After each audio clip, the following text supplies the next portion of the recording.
श्री गणेशाय नमः। श्री सीतारामाभ्यां नमः।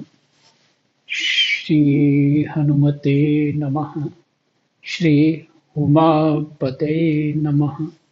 श्री गुरुवे नमः। सब संतन की जय जय। जय जय सीताराम। राधे श्याम।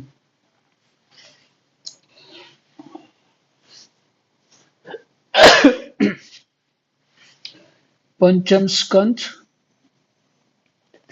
23वां अध्याय। प्रसंग है शिशुमार चक्र का वर्णन।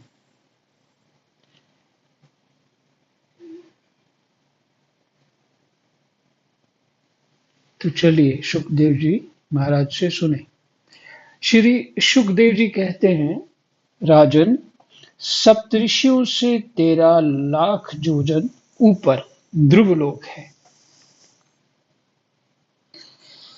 11 लाख योजन शायद पहले वो बताया ऋषि लोग हैं, और उसके ऊपर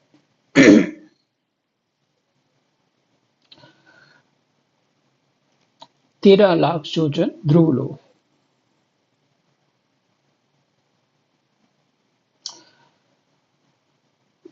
इसे भगवान विष्णु का परम पद कहते हैं।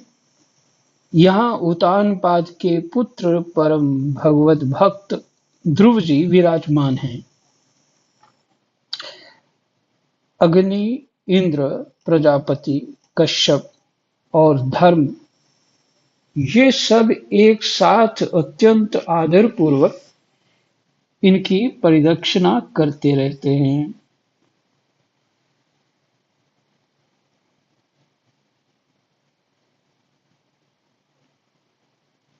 तेरह लाख योजन ऊपर ध्रुवलोक है सप्तऋषियों के स्थान से,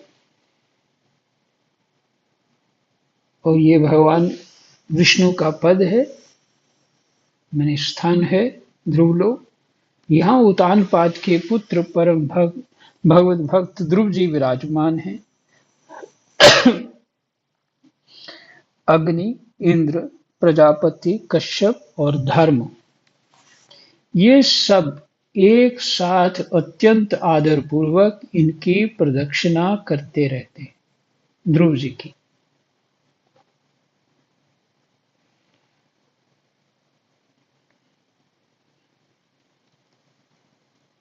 अब भी कल्प पर्यंत रहने वाले लोग इन्हीं के आधार स्थित हैं। ध्रुव जी का ही आधार है सबको। इनका इस लोक का प्रभाव हम पहले चौथे स्कंद में वर्णन कर चुके हैं। सदा जागते रहने वाले अव्यक्त गति भगवान काल के द्वारा जो ग्रह, नक्षत्र आदि ज्योतिर्गण निरंतर घुमाए जाते हैं,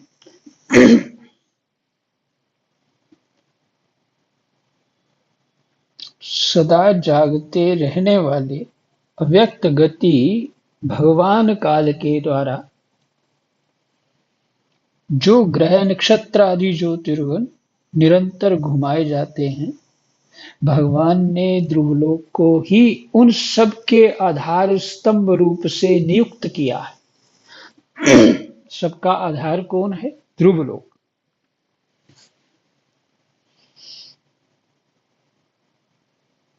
अतः ये एक ही स्थान में रहकर सदा प्रकाशित होता है। जिस प्रकार दाएं चलाने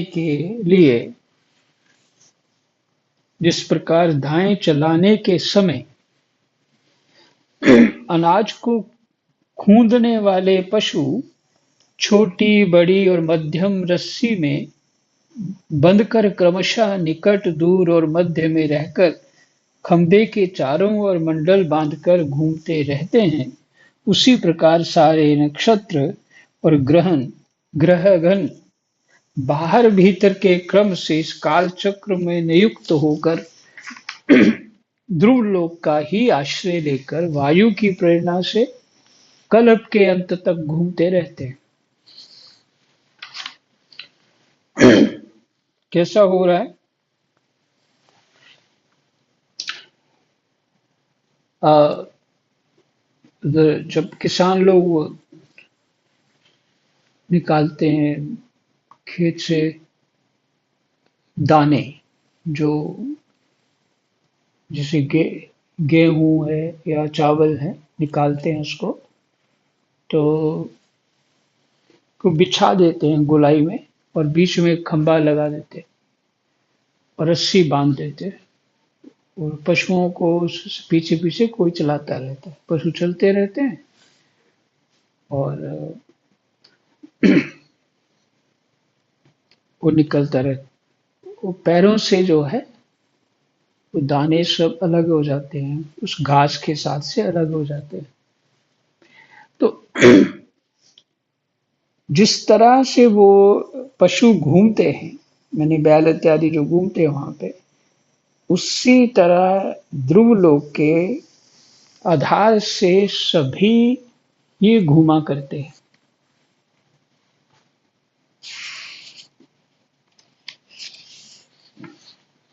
और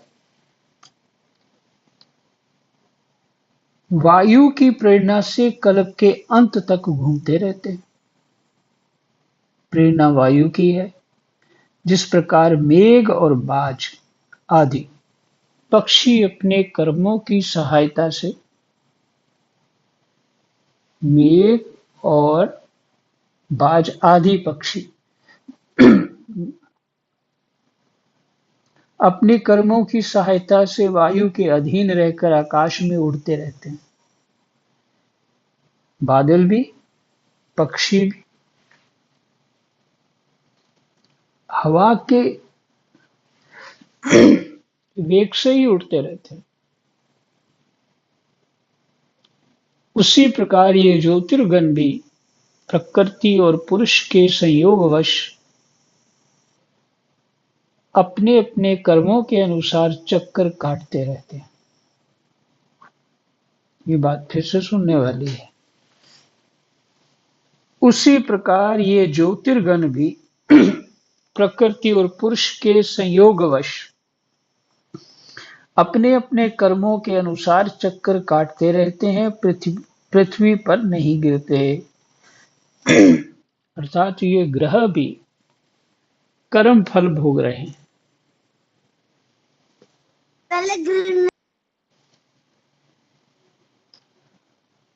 कोई कोई पुरुष भगवान की योग माया के आधार पर स्थित इस ज्योतिष चक्र का शिशुमार के रूप में वर्णन करते हैं।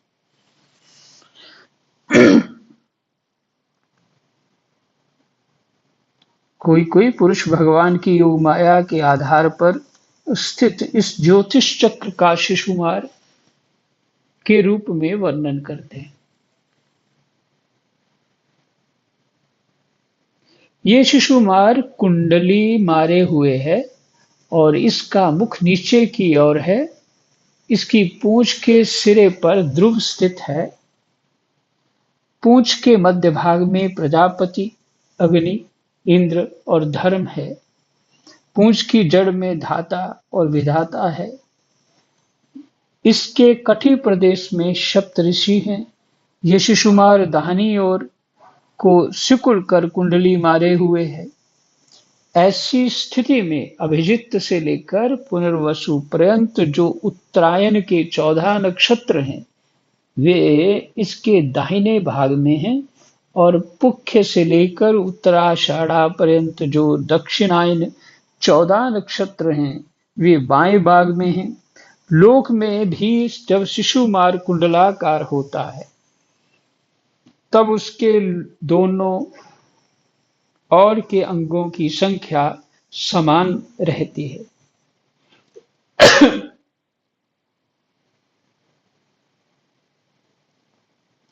तब उसके दोनों ओर के अंगों की संख्या समान रहती है।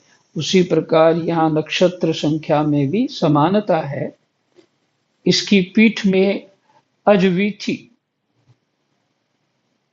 अजवीथी का अर्थ किया है मूल, पूर्वाषाढ़ा और उत्तराषाढ़ा नाम के 3 नक्षत्रों का समूह। इसकी पीठ में अजवीथी है और उधर में आकाशगंगा है। राजन, इसके दाहिने और बाएं कटी तटों में पुनर्वसु और पुख्य नक्षत्र हैं। पीछे के दाहिने और बाएं चरणों में आर्द्रा और अश्लेषा नक्षत्र हैं तथा दाहिने और बाएं नथुनों में क्रमशः अभिजित और उत्तराषाढ़ा है। ये ज्योतिष का खेल है सारा। इसी प्रकार दाहिने और बाएं नेत्रों में श्रवण और पूर्वाषाढ़ा एवं दाहिने और बाएं कानों में धनिष्ठा और मूल नक्षत्र है। मघा आदि दक्षिणायन के 8 नक्षत्र बाईं पसलियों में और विपरीत क्रम से मृगशिरा आदि उत्तरायण के 8 नक्षत्र दाहिनी पसलियों में शतभिषा और ज्येष्ठा, ये 2 नक्षत्र क्रमशः दाहिने और बाएं कंधों की जगह हैं।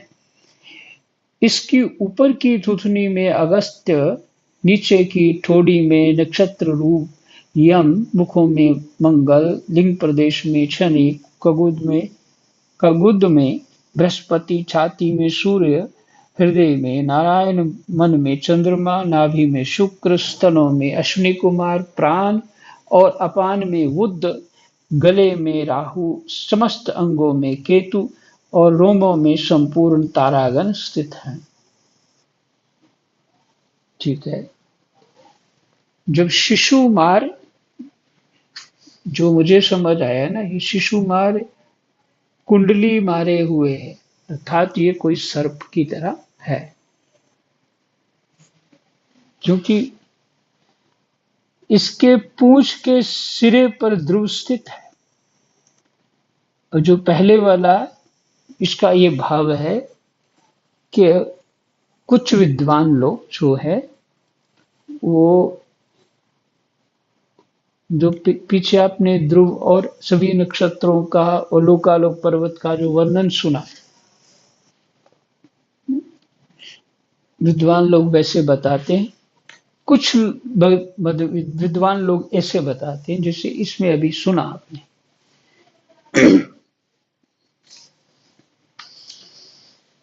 तो उसका कारण क्या है? बात तो एक ही है, लेकिन बताने का ढंग अलग है।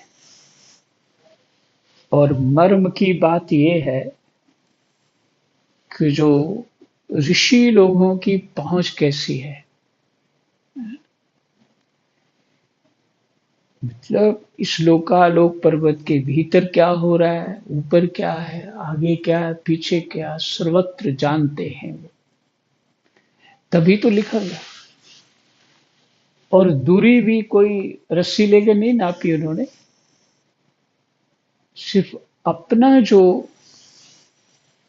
अध्यात्म बल है उसके आधार से ही सब कुछ कह दिया।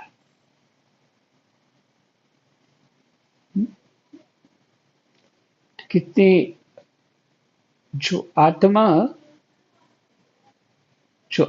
है वो, उसमें कैसा समर्थ है, जो केवल आत्मा तक पहुंच जाते हैं, बाकी सब पूरा लिंग शरीर छूट जाता है।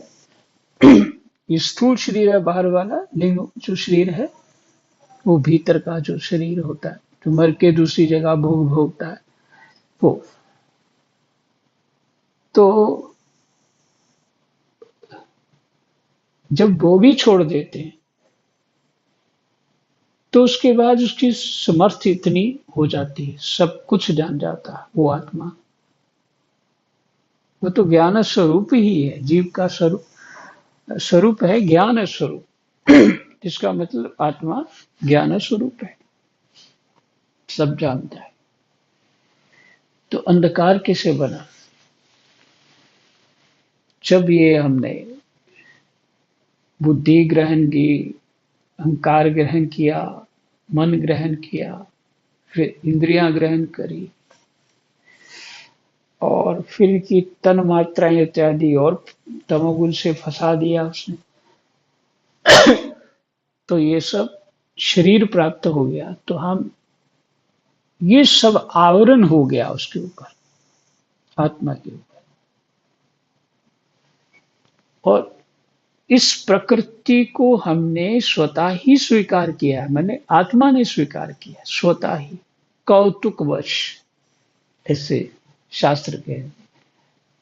जैसे नारद जी देखने गए थे, देखो ये नया नगर है, इसमें देखते बड़ा उत्सव हो रहा है, पहले कभी देखा नहीं, बड़ा अच्छा लग रहा है, देख आते हैं, कोई बात नहीं, हम तो बाबा जी भजन ही करना है, तो देख आते क्या हो रहा है।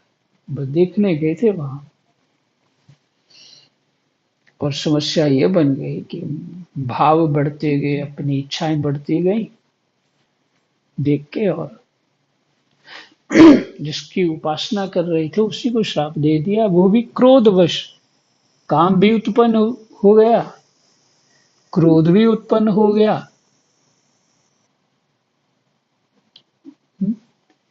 और भगवान को श्राप दे दिया। ये प्रभु की माया जो है उसको हमने स्वीकार किया हुआ, और इसीलिए हम इस आवरण में हैं। और फिर वो आवरण से तो बाहर नहीं निकल पा रहे, तो सेंसेस के द्वारा जो तन मात्राएं हमें दिखा देती हैं, बस वही सच मानते हैं। ये हमारी समस्या है। तो वैसे हर आत्मा सब कुछ जानती है, और जब मन और बुद्धि शांत हो जाते हैं तभी सिद्धि प्राप्त हो जाती है, ऐसा शास्त्र कहता है। सिद्धि में एक विशेष सहज में अपने आप में एक सुख होता है, और बहुत सारी बातें पता स्वतः ही चलने लग जाती।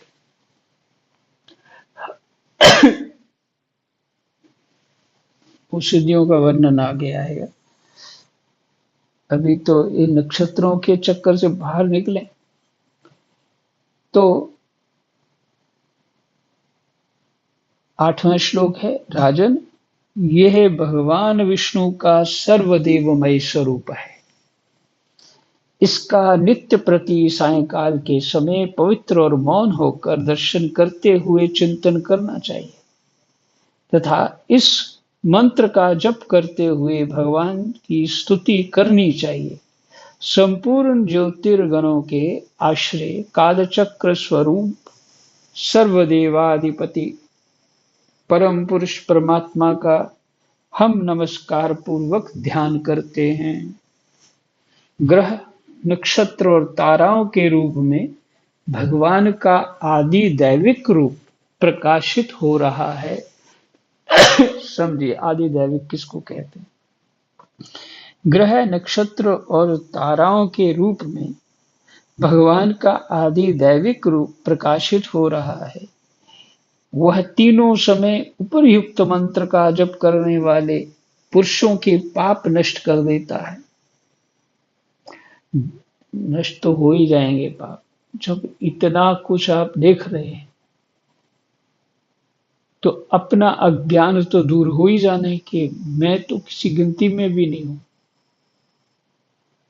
मच्छर से भी छोटा उस स्थितियों में मैं देख अपने आप को समझ रहा हूं। मैंने समझ आता है मच्छर की शायद कोई वैल्यू पर मेरी कुछ नहीं है। ये ये जो 50 करोड़ योजन के विस्तार है, और इतने बड़ा पर्वत है चारों तरफ, फिर वो शिशुमार चक्र इत्यादि का जैसे वर्णन किया पीछे ध्रुवलोक का,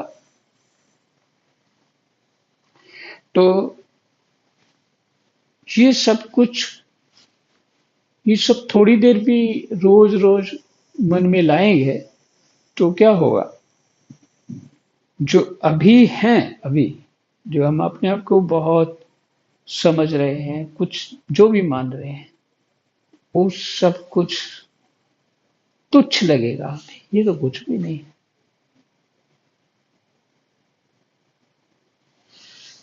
हाँ? तो यही पाप दूर होना है। जो पुरुष प्रातः, मध्याह्न और सायं तीनों काल उनके इस आधिदैविक स्वरूप का नित्य प्रति चिंतन और वंदन करता है, उसके उस समय किए हुए पाप तुरंत नष्ट हो जाते हैं। सही है। तो हमारा 23वां अध्याय विश्राम हो गया। 24वां अध्याय पाठ करते हैं। राम।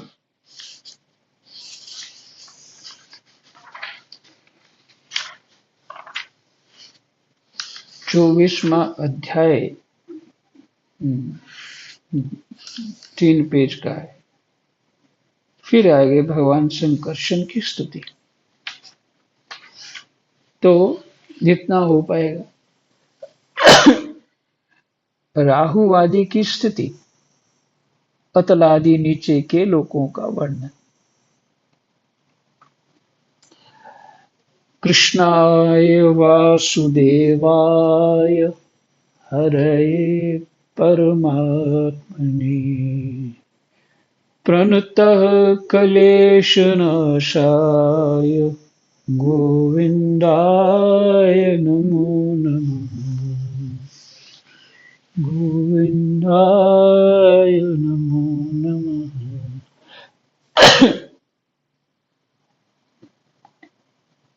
श्री सुखदेव जी कहते हैं, परीक्षित, कुछ लोगों का कथन है कि सूर्य से 10,000 योजन नीचे राहु नक्षत्रों के समान घूमता है। सूर्य से 10,000 योजन नीचे। इसने भगवान की कृपा से ही देवत्व और गृहत्व प्राप्त किया है। स्वयं ये सिंही का पुत्र असुराधम होने के कारण किसी प्रकार इस पद के योग्य नहीं है। इसके जन्म और कर्मों का हम आगे वर्णन करेंगे।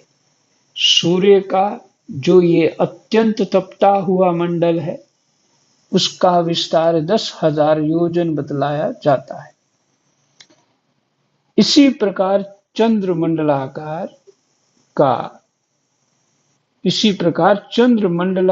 मंडल का विस्तार 12,000 योजन है और राहु का 13,000 योजन। इस प्रकार चंद्रमंडल का विस्तार 12,000 योजन और सूर्य का विस्तार 10,000 योजन, माने 10,000 योजन सूर्य बड़ा है और चंद्रमंडल जो है वो 12,000 योजन बड़ा है और राहु जो है वो 13,000 योजन बड़ा है।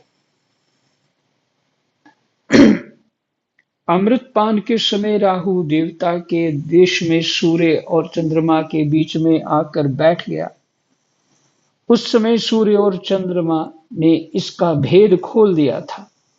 उस वैर को याद करके यह अमावस्या और पूर्णिमा के दिन उन पर आक्रमण करता है। यह देखकर भगवान ने सूर्य और चंद्रमा की रक्षा के लिए उन दोनों के पास अपने प्रिय आयुध सुदर्शन चक्र को नियुक्त कर दिया। वह निरंतर घूमता रहता है, इसलिए राहु उसके असह्य तेज से उद्विग्न और चकित चित्त होकर मुहूर्त मात्र उनके सामने टिककर फिर सहसा लौट आता है।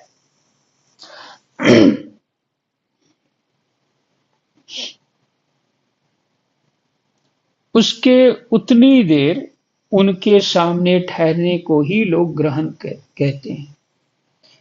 अच्छा, वो 12,000 योजन है चंद्रमा और 13,000 राहु है। तो राहु तो ढक सकता है चंद्रमा को और सूर्य को भी आसानी से ढक सकता है, क्योंकि इन दोनों से बड़ा है।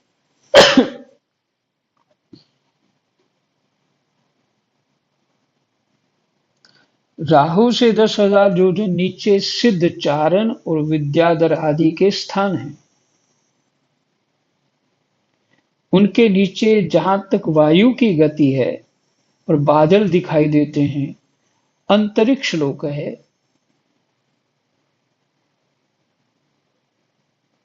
राहु से 10,000 योजन नीचे सिद्ध, चारण और विद्याधर आदि के स्थान हैं। ये भी सभी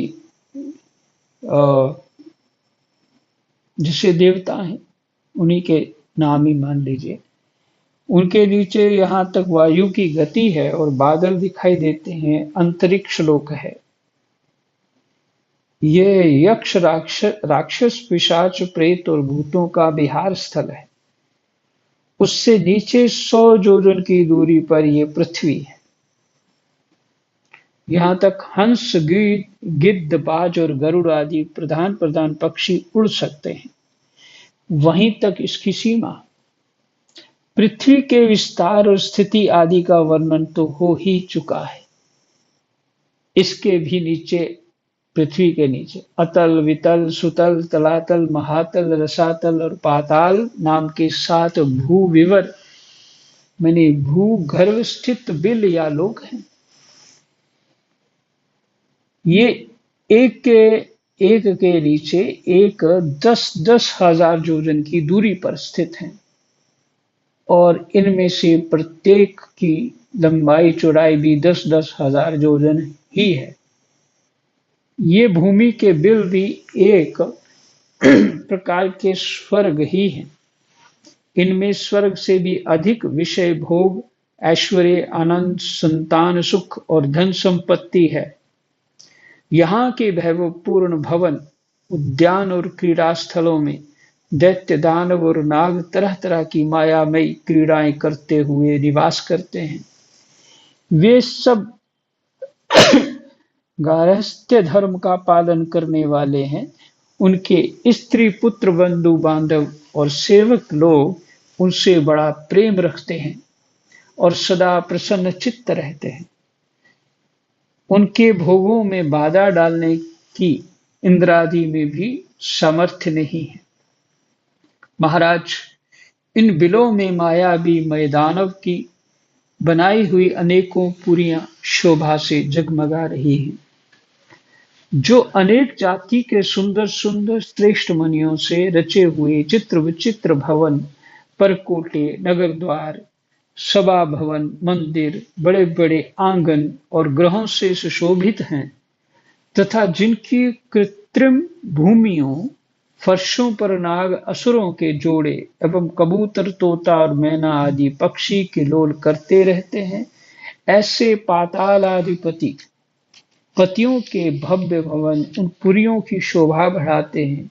वहां के बगीचे भी अपने शोभा से देवलोक के उद्यानों की शोभा को मात करते हैं। उनमें अनेकों वृक्ष हैं जिनकी सुंदर डालियां हैं, फल फूलों के गुच्छों और कोमल कपोलों के भार से झुकी रहती हैं तथा जिन्हें तरह तरह की लताओं ने अपने अंग पाश से बांध रखा है। वहां जो निर्मल जल से भरे हुए अनेकों जलाशय हैं, उनमें विविध विहंगों के जोड़े विलास करते रहते हैं। इन वृक्षों और जलाशयों की सुषमा से वे उद्यान बड़ी शोभा पा रहे हैं। उन जलाशयों में रहने वाली मछलियां जब खिलवाड़ करती हुई उछलती हैं, तब उनका जल हिल उठता है। साथ ही जल के ऊपर उगे हुए कमल, कुमुद, कुबलय, कलहार, नील कमल, लाल कमल, शतपत्र कमल आदि के समुदाय भी हिलने लगते हैं। इन कमलों के वनों में रहने वाले पक्षी अविराम क्रीड़ा कौतुक करते हुए भांति भांति की बड़ी मीठी बोली बोलते रहते हैं, जिसे सुनकर मन और इंद्रियों को बड़ा ही आह्लाद होता है। उस समय समस्त इंद्रियों में उत्सव सा छा जाता है। वहां सूर्य का प्रकाश नहीं जाता, इसलिए दिन रात आदि काल विभाग का भी कोई खटका नहीं देखा जाता। वहां के संपूर्ण अंधकार को बड़े बड़े नागों के मस्तकों की मणियां ही दूर करती हैं। इन लोकों के निवासी जिन औषधि रसायन अन्नपान और स्नान आदि का सेवन करते हैं, वे सभी पदार्थ दिव्य होते हैं। इन दिव्य वस्तुओं के सेवन से उन्हें मानसिक या शारीरिक रोग नहीं होते तथा झुर्रियां पड़ जाना, बाल पक जाना, बुढ़ापा आ जाना, देह का कांतिहीन हो जाना, शरीर में दुर्गंध आना, पसीना चूना, थकावट अथवा शिथिलता आना तथा आयु के साथ शरीर की अवस्थाओं का बदलना, ये कोई विकार नहीं होते। जब इतना कुछ सुन लोगे इन विवरों का, जो भूमि के नीचे हैं, जिसका अर्थ है मन करेगा उधर चक्कर लगाए, है ना। बस यही है गड़बड़, क्योंकि ये सब कुछ अनुभव किसको हो रहा है? ये तामसिक जो हमारी इंद्रियां हैं, जो अंधकार से में डूबी हुई हैं, जिसे उल्लू को बड़ा मजा आता है, अपनी रात को देख लेता है, दिन को देख नहीं पाता, वो स्थिति का वर्णन है एक प्रकार से। ये इंद्रियां हमें ऐसे ही कर रही हैं। तो इस अंधे कुएं से बाहर निकलना है। और ये सब कुछ वर्णन जो है, जितना आपने सुना, ये क्या है? को गोचर जहां लग माया, मन बुद्धि चित्त से और इंद्रियों से जो कुछ समझ आए, वो सब माया है। इसको भी समझना है, अपने उस वास्तविक स्वरूप को पाना है हमको, जो इस सब प्रकार के अंधकार से अलग है।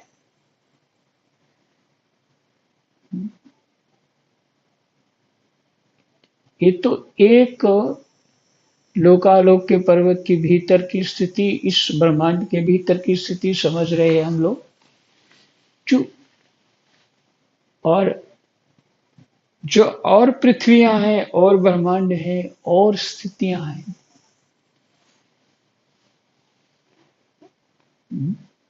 इसके भीत ब्रह्मांड के भीतर ही कितने लोग जो लोक होंगे, जिसका इसमें वर्णन ही नहीं है, वर्णन नहीं है। हाँ, ये माया माया का जगत है, इसमें कुछ भी हो सकता है, ये कोई आश्चर्य की बात नहीं है। तो ये चाह कोई भी ना हो, ये बड़ी सुंदरता है, देखने लग गए तो सुंदरता ये को ही देखना पड़ेगा फिर। देखिए, बाबा ये बताते थे, जीव इस भारत भूमि में भजन करते हुए जब उसको भगवान के पार्षद विमान लेके आते हैं, तो काल के सिर पे पैर रख करके उस विमान पे चढ़ता है भजन करने वाला। काल के सिर पर पैर रख के विमान पे चढ़ता है। और इंद्रादि देवता और जो ऊपर के लोग हैं, उनको बिल्कुल अच्छा नहीं लगता कि इतनी खराब स्थिति वाला व्यक्ति उस परम पद को प्राप्त हो रहा है। ईर्ष्या करते हैं उसके साथ। और जब वो विमान इन सब ऊंचे ऊंचे लोगों से गुज दिखाता हुआ विमान निकलता है ऊपर, और उस जीवात्मा को थोड़ा सा भी चित्त में आ गया कि देखो ये आश्चर्यमय स्थिति है, प्रसन्नता से उसने देख लिया, जब समझने लगा, तो विमान जो है उसी समय उसको वहीं लूसी लोक में छोड़ देता और फिर वापस चला जाता। इसका अर्थ है केवल केवल परमात्मा ही जिसको चाहिए उसी को परमात्मा मिलते हैं। इसके अतिरिक्त कुछ भी हो, कुछ भी मिले, उसको चाहिए नहीं। तो समय कितना हो गया?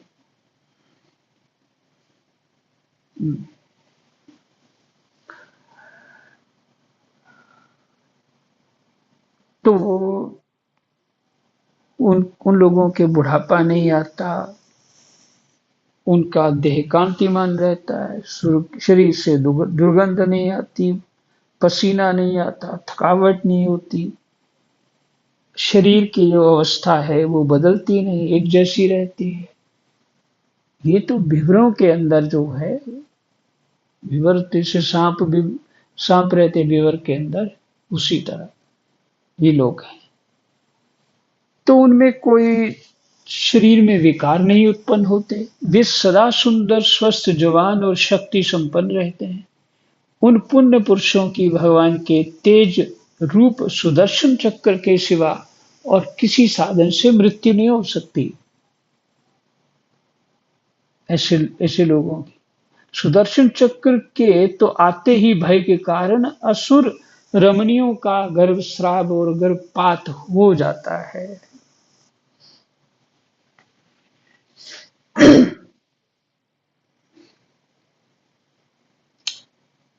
अतल लोक में मैदानव का पुत्र असुर बल रहता है। उसने 96 प्रकार की माया रची है। उनमें से कोई कोई आज भी मायावी पुरुषों में पाई जाती है। उसने एक बार जवाई ली थी। उस समय उसके मुख से स्वैरिणी, केवल अपने वर्ण के पुरुषों से रमन करने वाली स्वैरिणी, कामनी, वर्णों के पुरुषों से भी समागम करने वाली, और पुंश्चली, अत्यंत चंचल स्वभाव वाली पुंश्चली, 3 प्रकार की स्त्रियां उत्पन्न हुई जब उसने जमाई ली।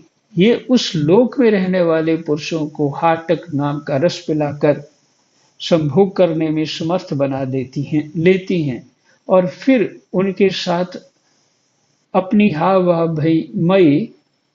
भावमयी चितवन, प्रेममयी मुस्कान, प्रेमालाप और आलिंगन आदि के द्वारा यथेष्ट रमन करती हैं।